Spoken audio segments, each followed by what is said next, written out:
One of the first visuals of the movie Assi is a scene where a man named Karthik is filming the highway traffic in broad daylight, and he says that from a distance everything seems quite normal. A few hours later, we see a very similar visual of a car moving on the same road, but this time, even though it seems very normal, we know that what is happening inside that car was inhuman.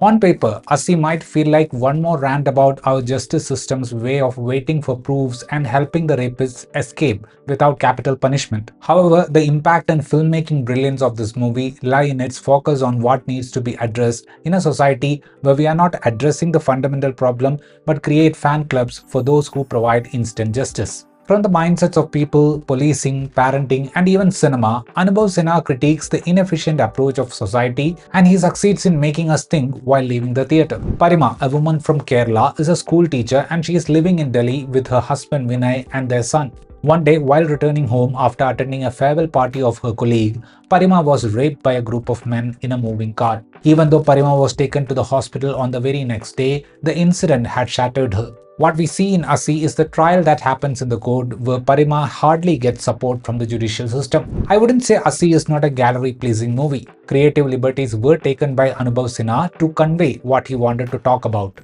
However, the nature of those creative liberties is different and it keeps the movie grounded. The main agenda of the movie is not about finding closure and giving us the comfort of seeing a fictional solution to a persistent problem.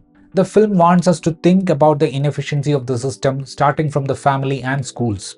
There is a moment in the movie where the survivor says she is now in a place where the news about someone's death makes her happy, and that wasn't her definition of happiness. And there are also these seemingly lighter conversations between the lawyer and the survivor about the perception of justice. If you look at the screenplay of the movie, you can see that every conventional character you associate with a movie of this nature is there in it. But none of them are in the black and white space of evil and good. The father of one of the accused, who helps them in deep cleaning the vehicle, doesn't justify his son's act, and shockingly, it was the mother who supported the idea of protecting their son at any cost. A cop with history of corruption is not taking the side of the criminals. Parima's school denies her a chance to work there again, and typically the reason would be the school's image. But here, the reason was the mindset of the students. Interestingly enough, the movie isn't wasting time by showing the hurdles or incompetence of the police in finding the criminals. Instead, it focuses on their wrongdoing at a later stage. One of the areas where I felt the movie was getting derailed was when a vigilante was introduced into the plot. But Anubhav Sinha uses that character to address one of the most wrongly appreciated trends in India, which needs to be called out. There are people among us who see a rape accused or a convicted getting killed by a stranger or by the police in encounters and think that the death has provided justice to the survivor. By becoming a movie that explores the thought process of the survivor, Assi manages to shut down the arguments of those who look at the idea of justice as an over-the-top masala movie. In the movie, Taapsee Pannu's character is getting attacked for speaking against the vigilante justice guy.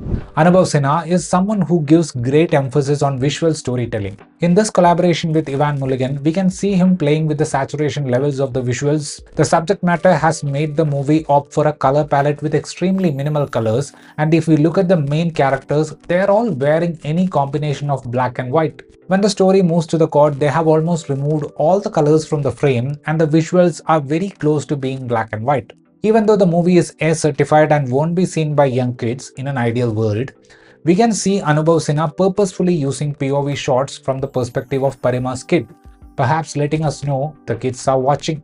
Gaurav Solanki, who collaborated with Sinha in Article 15, is back with him in this project. The way they added a hit-and-run case into the movie was a simple yet effective way to broaden the scope of the movie, as it was also talking about the psychological impact things have on people who couldn't get justice. Taapsee Pannu makes a strong comeback with the character of the lawyer Ravi. From the kind of natural and angry counter-arguments to presenting the despair of that character, especially in the last two instances, one with the ing and the other with a closing statement, she presented the character very effectively on screen.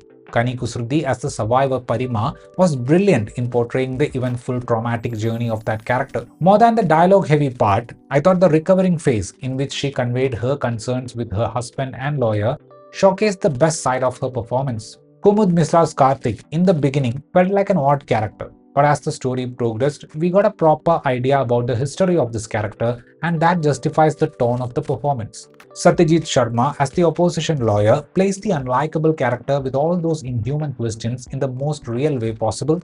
Revathy's judge character mostly conveys her stand in the most restrained manner, and she was pretty good at it. Mohammed Zeeshan Ayyub as the partner of Parima, who has clarity and doesn't go after theatrics, was really good. Manoj Pahwa as the father of the accused was memorable. Anubhav Sinha gets the support of the best in the business for small roles with names like Naziruddin Shah, Supriya Pathak, and Seema Pahwa, and my favorite among them was the teacher character played by Seema Pahwa. Towards the end of the movie, Anubhav Sinha uses the creative liberty and put kids in the middle of the courtroom procedures. It was a deliberate move to emphasize the point the movie wanted to say, which is to focus on the upcoming generation and to be very aware of what your kids are up to. On multiple occasions, we can see the movie dragging kids into situations where we don't usually place them. And I thought it was a way of showing them the reality before asking them to do better than us. That was my review of this movie. If you enjoyed watching this video, please give a like, and for more such content, please consider subscribing to this channel. Thank you.